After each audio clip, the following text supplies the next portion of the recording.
bien parece que este gobierno se está convirtiendo en el gobierno de las grandes reformas. ¿Quién lo diría, no?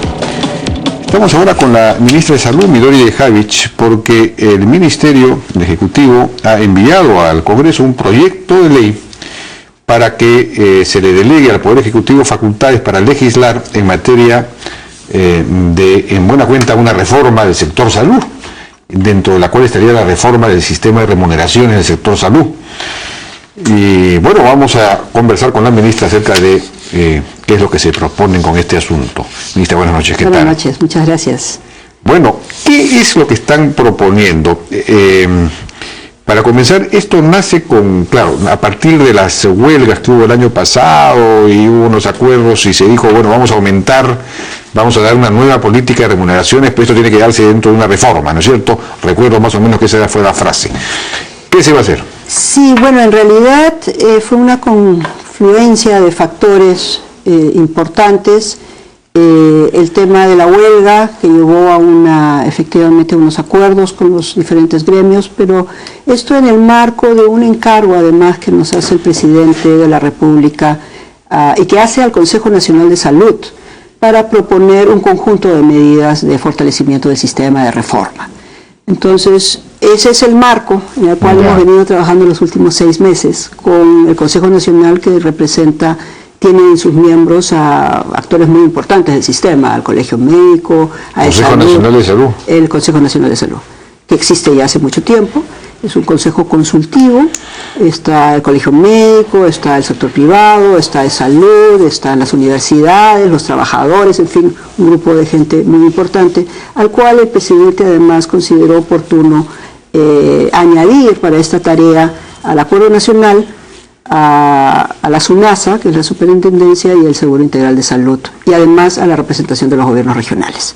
Entonces, este trabajo de estos últimos 6 meses prácticamente culmina ya muy pronto, la próxima semana, con un informe que vamos a entregar al presidente, y de esa discusión, que además ha sido en las regiones, en 3 macrorregionales, ha sido con un conjunto de comisiones de trabajo integradas por miembros de toda esta representación que está en el Consejo Nacional, en realidad un grupo muy grande de personas, luego un seminario internacional, en fin. Se desprende de este documento que hay algunas necesidades normativas que nos llevan a plantear la necesidad de sacar unas leyes que están incluidas acá. Esas leyes, yo diría que el centro de la discusión sobre lo cual se articula lo demás es esta idea de que el sistema que tenemos es un sistema que no es sostenible. Y no es sostenible porque es un sistema que está basado en la atención hospitalaria. Entonces, está basado en que las personas tienen que ir a la capital de la región o a la capital de la República, a Lima, para obtener el servicio que requieren. Y ese es un sistema que no es sostenible ni en términos de equidad, ni en términos de financiamiento, y nos pone en una espiral de un enfoque de salud que está orientado a lo curativo de alta complejidad. Lo que tenemos que hacer es poner el sistema de cabeza, que es cómo acercamos hacia la población establecimientos que tengan la capacidad resolutiva para efectivamente atender y resolver el 70-80% de los problemas de salud o las necesidades de atención de salud que se dan en un nivel primario o secundario.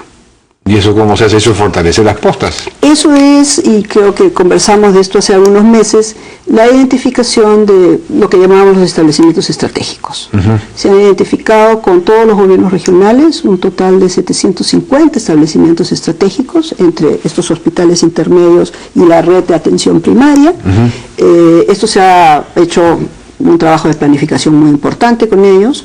En un conjunto de 6 o 7 gobiernos regionales, además, hemos llevado ya la planificación año a año con los gobiernos locales.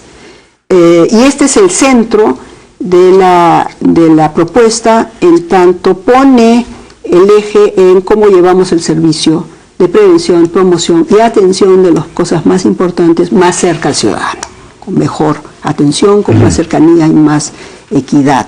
Y más eficiencia también. no solamente en la eficiencia Pero operativa. ¿dónde estaría el cambio? Porque en este momento existen las postas, existen los centros médicos. Lo que pasa es que esos establecimientos de primer nivel que tenemos no tienen la capacidad resolutiva que se requiere. No tienen pediatras, no tienen ginecólogos, no tienen capacidad. ¿Cómo los va usted a producir? Yo recuerdo haberle preguntado eso. Exactamente. Ese es el problema, porque no hay suficientes médicos y todos están en Lima. Exacto. Entonces ahí viene el tema.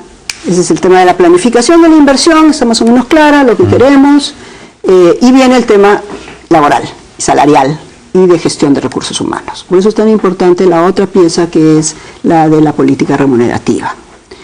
Y yo enfatizo la palabra política porque no hemos estado usando ni pensando en las remuneraciones como una política. Lo que tenemos es un conjunto muy desordenado de una serie de conceptos remunerativos que han sido producto de presiones, sí, pues, en fin, claro, posibilidades en algunos casos, restricciones en otras, lo pensionable casi nada, una serie de conceptos, 15, 16 normas para regular el sueldo de un profesional determinado. Entonces la gran pregunta es cómo convertimos a la política salarial en una política que se oriente a el desempeño, pero también a cerrar las brechas en los niveles remunerativos que en realidad son sumamente bajos en el país. Ahora, pero ¿cómo hacemos para mejorar la gestión? Porque yo participé ahora como jurado en el concurso, el trámite y demás, y me sorprendió que la mayor parte de los trámites denunciados, digamos, o postulados, tenían que ver con ESalud y con el Ministerio de Salud. Cosas penosas que eran para llorar y además se ponían, esto es para ayudar, todo el sistema de citas, de referencias, de transferencias que iban al primer nivel para pasar al segundo nivel, el desorden, es decir, es un caos, no funciona. Entonces, ahí lo que siempre se ha propuesto es, oiga, ¿por qué no vamos a un sistema mucho más moderno, más empresarial, por decirlo así, en donde por un lado tengamos el fondo, los fondos, y eso además está en la ley de aseguramiento universal, que separa el fondo, sea ESalud o sea los fondos del ministerio, por un lado, y por otro lado las entidades prestadoras. Entonces que una persona pueda ir a una entidad pública, a una entidad privada, a cualquier entidad, a atenderse, y que esta entidad, incluso la propia entidad pública, pueda hacer pues entregarla en un contrato de gerencia o con una empresa privada, o entregarla en concesión, una asociación público-privada, para mejorar la administración de los hospitales que se manejan, pues el Estado no es un buen administrador. En fin, ese tipo de reforma, integrar todo en un sistema mucho más eficiente. Efectivamente, entonces al elemento de dónde ponemos el énfasis del esfuerzo, en qué nivel de la pirámide de atención ponemos el énfasis, atención primaria, atención secundaria. El segundo tema, uno de los segundos temas es cómo logramos estas redes entonces integradas, no administrativamente integradas, sino funcionalmente integradas, es decir, usar lo que está en el territorio, independientemente de quién es el que lo administra. Y en eso hemos avanzado con los convenios de intercambio de servicios, con una estrategia que ha sido muy exitosa, que es abrir al asegurado SIS los servicios de CISOL, en Lima, en las regiones, progresivamente más. Hemos avanzado en la ley de presupuesto también, con unos artículos que permiten al SIS, por ejemplo, y a ESalud, ambos, contratar servicios privados complementarios. De hecho, ESalud está disminuyendo sus listas de espera de intervenciones a raíz de este artículo de presupuesto que antes no nos permitía contratar servicios privados complementarios. Entonces necesitamos un conjunto de leyes que haga que estos artículos que han sido transitorios en la ley de presupuesto, luego de 6 meses de haberlos probado, lo podemos hacer permanente. ¿Sí? Ya, porque la ley de aseguramiento universal ya lo permite, y el reglamento también dice que cualquier entidad puede contratar, en fin, con cualquier otra, pública o privada, para prestar los servicios, es decir, separa el fondo.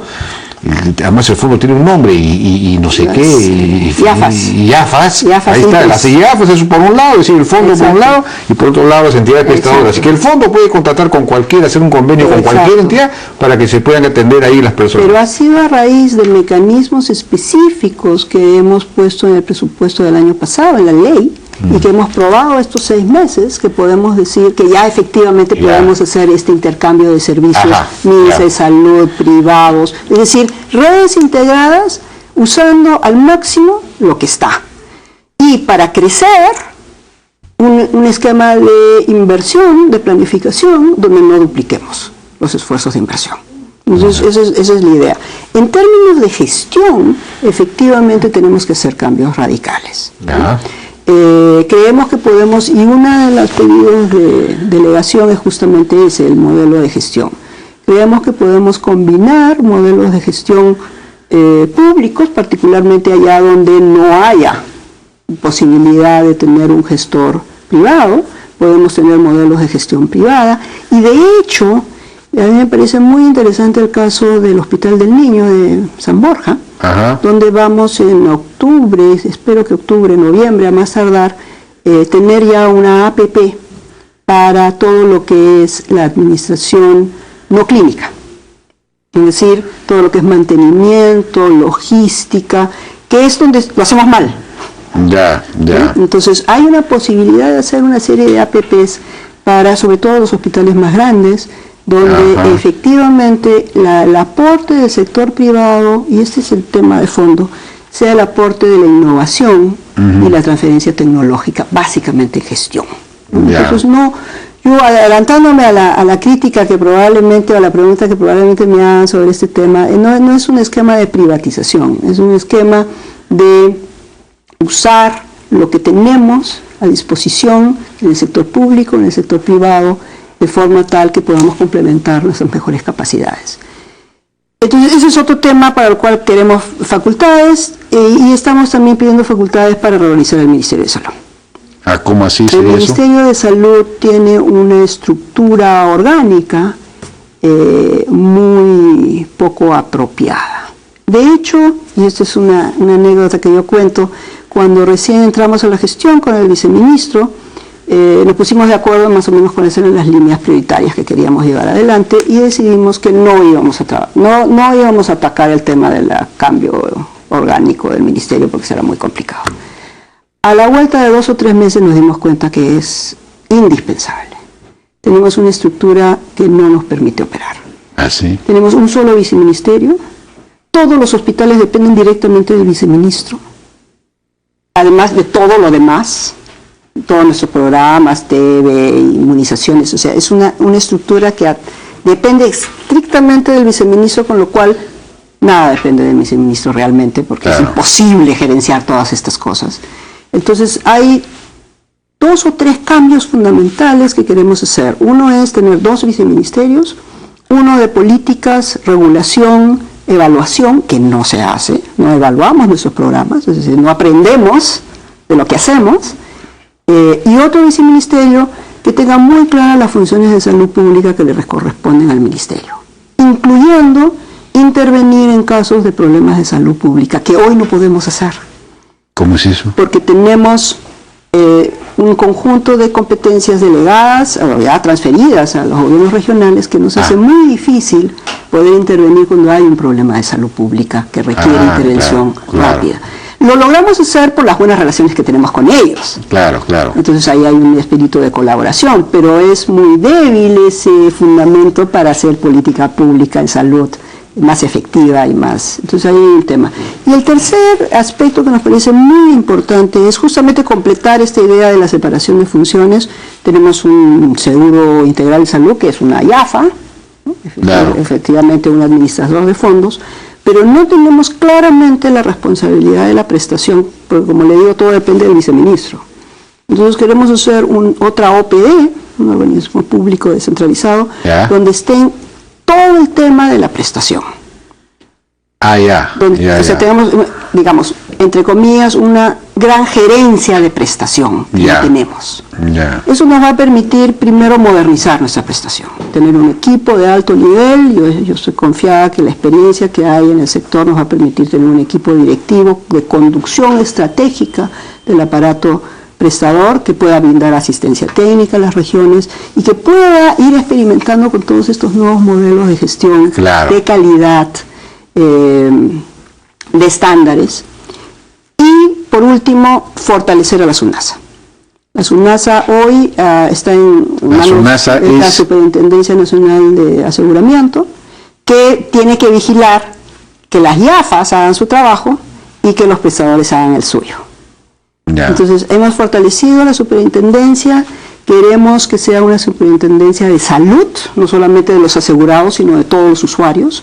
Está en manos de un equipo ahora muy competente, acaba de aprobar su reglamento de supervisión, sanciones, no está tipificado, en fin.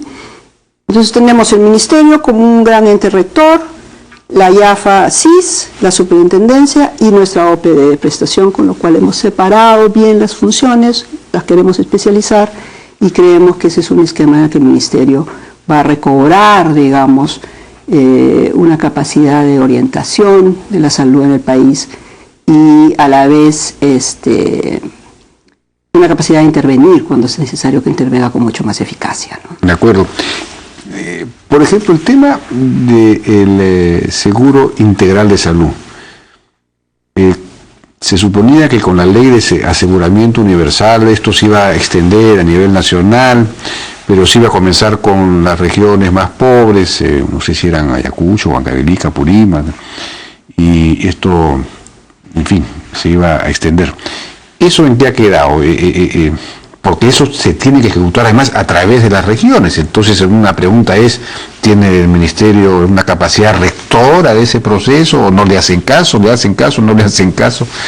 ¿Eso cómo fue? La ley de aseguramiento, en general la reforma de aseguramiento universal está en marcha y es uno de nuestros principales pilares. De hecho, muy pronto entrada la gestión, se dictaron las normas que permiten que el Plan Esencial de Aseguramiento Universal, que era el plan que regía en las zonas piloto, que eran pocas, Ayacucho, Huancavelica, Apurímac, se extendiera a todo el país. Entonces, hoy el CIS cubre el conjunto del plan en todo el país. ¿En todo el país? En todo el país. En el CIS hemos duplicado su presupuesto este año. Pero el CIS sigue siendo un fondo. Un fondo, un administrador de fondos. Entonces, lo que hace es, comillas, comprar los servicios a los prestadores. Ya. Compra a los prestadores del gobierno regional, a CISOL, a privados. Pero en realidad lo hace, con CISOL sí, pero no con las, por ejemplo, con los centros médicos o con las postas. Estamos financiando a los centros, particularmente de atención primaria, con asignaciones per cápita. O sea, no estamos haciendo transferencias presupuestarias, sino estamos calculando, usted atiende a tantas personas con estos paquetes y hacemos una transferencia por persona. Además, prospectiva, es decir, adelantada. Una posta médica, creo que no se llama posta médica ahora, no sé cómo se llama. De salud. Un centro de salud de una región X tiene un convenio, digamos, directamente con el CIS. Todo el país tiene convenios con el CIS. Donde está especificada la cantidad de gente que atiende, la cápita que corresponde y los indicadores que vamos a medir y que medimos.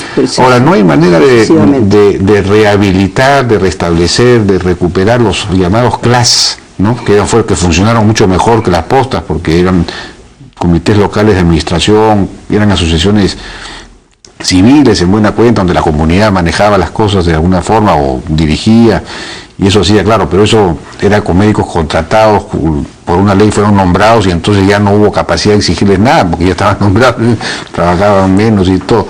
No hay manera de restablecer eso. Pero yo sí creo que hay una forma, si no de replicar el modelo original, sí hay una fórmula, y espero que podamos plasmar esto en algunas normas, una fórmula para rescatar el espíritu del CLAS, ¿no? Que es cómo administramos con otras reglas y con más flexibilidad estas redes integradas, ¿no?